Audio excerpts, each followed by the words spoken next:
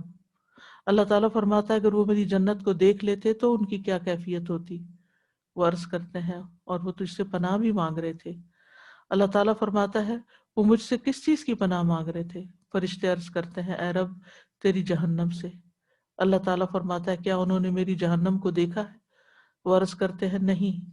اللہ تعالیٰ فرماتا ہے اگر وہ میری جہنم کو دیکھ لیتے تو ان کی کیا کیفیت ہوتی؟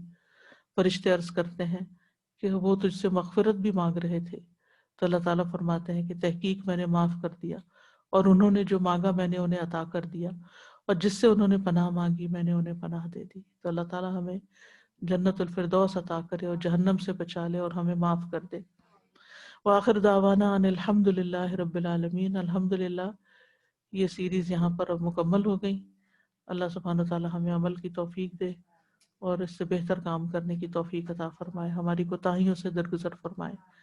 اور اس حدیث کے حوالے سے یہ کہوں گی کہ ہم اس وقت گھروں میں بھی بیٹھ سکتے تھے، مجلس کے بغیر بھی پڑھ سکتے تھے، لیکن اپنا وقت نکال کے آنا، مجلس میں بیٹھنا اور پھر فرشتوں کی ہمسائیگی میں بیٹھنا، یہ بہت بڑے اعزاز کی بات ہے۔ اس پر استقامت مانگنی چاہیے، یہ اللہ کی توفیق کے بغیر ممکن نہیں۔ اللہ سبحانہ وتعالی ہمیں آئندہ بھی سیکھتے رہنے کی توفیق عطا فرمائے۔ سبحانک اللہم و بحمدک اشہد ان لا الہ الا انت استغفرک و اتوب الیک۔ السلام علیکم ورحمۃ اللہ وبرکاتہ۔ اللهم صل على محمد وعلى آل محمد كما صليت على إبراهيم وعلى آل إبراهيم إنك حميد مجيد۔ اللهم بارك على محمد وعلى آل محمد كما باركت على إبراهيم وعلى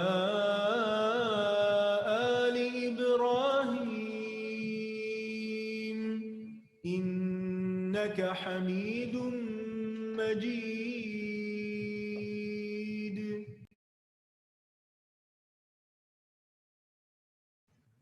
اعوذ باللہ من الشیطان الرجیم، بسم اللہ الرحمن الرحیم۔ السلام علیکم ورحمۃ اللہ وبرکاتہ۔ الحمدللہ ما توفیق الا باللہ۔ اللہ سبحانہ تعالیٰ کی توفیق سے ہمارا یہ جرنی یہاں پہ مکمل ہوتا ہے، لیکن جرنی تو ختم ہوا ہے، ہمارے لیے کیا شروع ہو گیا؟ کام کا وقت۔ ٹھیک ہے، انشاءاللہ اللہ سبحانہ تعالیٰ سے پہلے دعا کر لیتے ہیں۔ رب اشرح لی صدری ویسر لی امری واحلل عقدۃ من لسانی یفقہوا قولی۔ اللہ سبحانہ تعالیٰ ہم سب کو توفیق عطا فرمائیں کہ جو علم ہم نے حاصل کیا ہم اس کو اپنے عمل میں ڈھال لیں۔ آج جنت میں جانے والے اعمال ہم نے پڑھے نا، تو یہ بتائیے گا کہ سب سے ایزیسٹ ٹاسک جو تھی وہ کیا ہے؟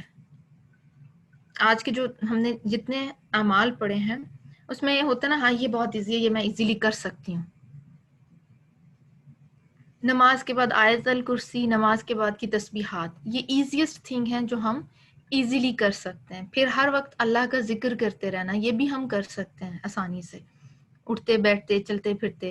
سلام کرنا، چلیں اس کو ایسے رکھ لیں کہ اگر آپ ایک بڑی فیملی میں رہ رہے ہیں تو تھوڑا سا کبھی کبھی کچھ لوگوں کے ساتھ دل میں تنگی آ جاتی ہے نا، تو وہاں پہ کیا کریں؟ پھر اپنے نفس کو جو ہے نا وہ ہم نے ٹرین کرنا ہے اور سبقت کرنی ہے، اپنے نفس کو مارنا ہے، کیونکہ جو اپنے نفس کے خلاف جائے گا اس کے لیے اللہ تعالیٰ نے کہا ہے نا، خواہش نفس کو روکنے والا، اس کو مارنے والا۔ تو بہت ساری چیزوں میں ہمارا جو ہے نفس آڑے آ جاتا ہے، ہماری انا آڑے آ جاتی ہے۔ پھر کبر دیکھیں کتنی ڈیٹیل میں ہم نے پڑھا کہ کبر کس طرح ہو سکتا ہے، اور اسپیشلی بچوں کے ساتھ تو ہم بہت ہی روڈ ہو کے بات کر جاتے ہیں، تمہیں نہیں پتا بس تم چپ کر جاؤ، عقل نہیں ہے تمہارے اندر، ہم ایسے کہتے ہیں نا۔ تو جی نقصان نہیں دینا اور زبان کی حفاظت بہت زیادہ.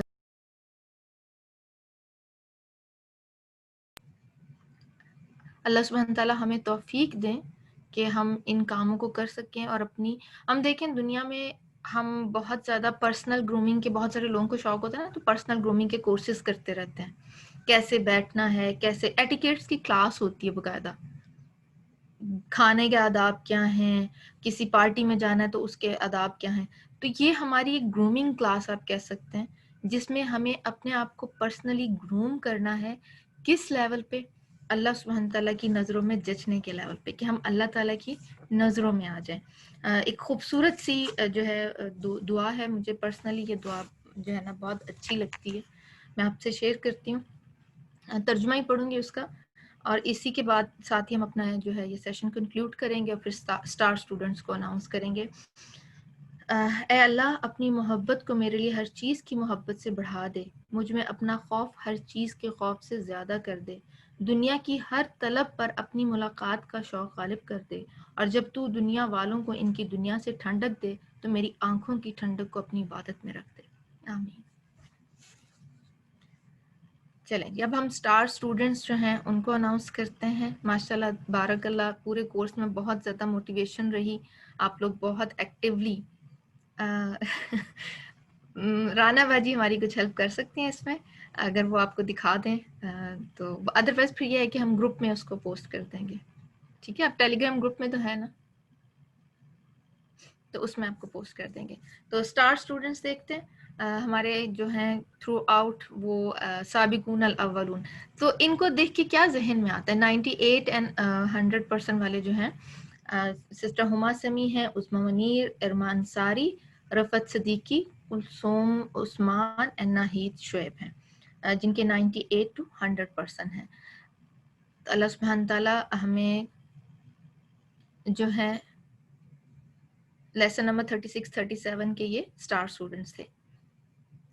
تو کیا وجہ ہے؟ آپ نے کبھی غور کیا کہ یہ کچھ بہنیں تو کنٹینیوسلی جو ہے نا وہ انہی میں رہی ہیں, لائک تھرو آؤٹ. تو اس کی کیا وجہ ہے؟ کوشش ہے نا کہ انہوں نے لیسن کو غور سے سنا, اس کو ریوائز کیا, پھر ایکٹیولی جو ہے اپنا. تو یہ چھوٹی سی ایک ڈرل ہوتی ہے. دے ور فوکسڈ, اپنے مقصد پہ ان کی نظر تھی نا کہ انہیں اسٹار اسٹوڈنٹس کی اس میں آنا ہے. تو ہم بھی اب دیکھیں, سابقون الاولون جو جنت میں داخل ہوں گے 70,000 لوگ بغیر حساب کتاب کے, مساکین, اللہ تعالیٰ ان سے راضی ہوں گے. اور کل ہم نے پڑھا کہ اللہ تعالیٰ کیسے بیٹھیں گے ان کے ساتھ, کرسیاں لگائی جائیں گی, ٹیلے ہوں گے جہاں پہ جنتی جا کے بیٹھ جائیں گے. ٹھیک ہے, تو وجہ کیا ہے؟ انہوں نے دنیا میں رہتے ہوئے پرائرٹائز کیا رب کی ملاقات کو, اس کے لیے انہوں نے تیاری کی. تو انشاءاللہ اللہ سبحانہ تعالیٰ سے دعا کرتے ہیں کہ اللہ تعالیٰ ہمیں بھی وہ توفیق عطا فرمائے کہ ہم فوکسڈ ہو جائیں. اسی لیے یہ کورس کیا نا کہ ہم اپنی جو ڈائیورشن ہو جاتی ہے نا, اسی لیے ٹائم ٹو ٹائم کورسز میں اپنے آپ کو انرول کرواتے رہنا چاہیے. ٹائم, کیونکہ جب آپ ایک کورس میں انرول ہوتے ہیں نا, اس کا امپیکٹ ڈفرینٹ ہوتا ہے. ایز آپ لسننگ اگر کر رہے ہیں تو وہ پارشل لسننگ ہوتی ہے. جب ہم ایز اے لسنر کسی چیز میں آتے ہیں نا تو وہ پارشل ہوتی ہے. آپ جب رجسٹرڈ کرواتے ہیں تو اس میں آپ کمیٹڈ ہوتے ہیں, اور کمٹمنٹ کس کے ساتھ ہوتی ہے؟ جب آپ اپنے آپ کو رجسٹرڈ کرواتے ہیں تو یہ کمٹمنٹ کس کے ساتھ آپ کر رہے ہوتے ہیں؟ کورس انچارج کے ساتھ, اللہ کے ساتھ. اور پھر آپ اپنے آپ کو باؤنڈ کرتے ہیں کہ دس ٹو دس ٹائم. اور دیکھیے کتنی خوبصورت آج استاذہ نے ہم سے حدیث شیئر کی نا, جیسے استاذہ نے بھی کہا کہ ہم اپنے اپنے وقت کے حساب سے گھروں میں بیٹھ کے سن سکتے تھے, لیکن مجلس کا جو ایک اپنی برکت ہے اور فرشتوں کا جو ایک ساتھ ہے وہ ہمیں کس طرح ملتا. تو آئندہ بھی امید کرتی ہوں کہ آپ لوگوں کو میں دیکھوں گی کلاس میں انشاءاللہ باذن اللہ, اور اللہ سبحانہ تعالیٰ ہم سب کو توفیق دیں. یہیں پہ اپنے سیشن کو کنکلیوڈ کرتے ہیں. آپ سب لوگ اپنا بہت خیال رکھیے گا. جزاکم اللہ خیرا کثیرا, بارک اللہ فیکم. سبحانک اللہم و بحمدک, اشہد ان لا الہ الا انت, استغفرک و اتوب الیک. السلام علیکم ورحمۃ اللہ وبرکاتہ. اس میں بھی ایک بڑی انہوں نے لکھ دیا, سوری 1 منٹ اور لوں گی, کہ I never missed a class. تو اس میں بھی اپنی ایک نا ایک ایکسائٹمنٹ ہوتی ہے, ایک شوق ہوتا ہے. کوئی اسٹوڈنٹ ہوتے ہیں نا وہ دنیا کے بھی اسکول کالج میں کوئی کلاس مس نہیں کرتے, تو تو اس کی اپنی ایک ایکسائٹمنٹ ہوتی ہے. جو اسٹوڈنٹس ریگولر ہوتے ہیں نا تو وہ پھر اپنی وہ شو کرتے ہیں, اسٹرینتھ شو کرتے ہیں. اور یہ چھوٹی چھوٹی عادتیں ہی ہوتی ہیں جو ہمیں ڈیفائن کرتی ہیں کہ ہم نے آگے کیا کرنا ہے. انشاءاللہ آپ مس نہیں کریں گی اگر آپ اپنی اگلی کلاس رجسٹرڈ کر لیں گی سسٹر خوشبو. جو استاذہ کا نیکسٹ سیشن اناؤنس ہوگا نا انشاءاللہ, استاذہ نے پہلے بھی اناؤنس کیا تھا فیو ویکس بیک کہ سورہ نساء سٹارٹ کروائیں گی. جی بالکل, وما توفیق الا باللہ. آپ وہ کہتے ہیں نا نیت درست منزل آسان, اپنی نیت کر لیں کہ اگلی کلاس جوائن کرنی ہے تو منزل خود بخود آسان ہو جائے گی انشاءاللہ. ٹھیک ہے, چلیں جی. السلام علیکم ورحمۃ اللہ وبرکاتہ. اللهم إني أسألك الجنة وما قرب إليها من قول أو عمل وأعوذ بك من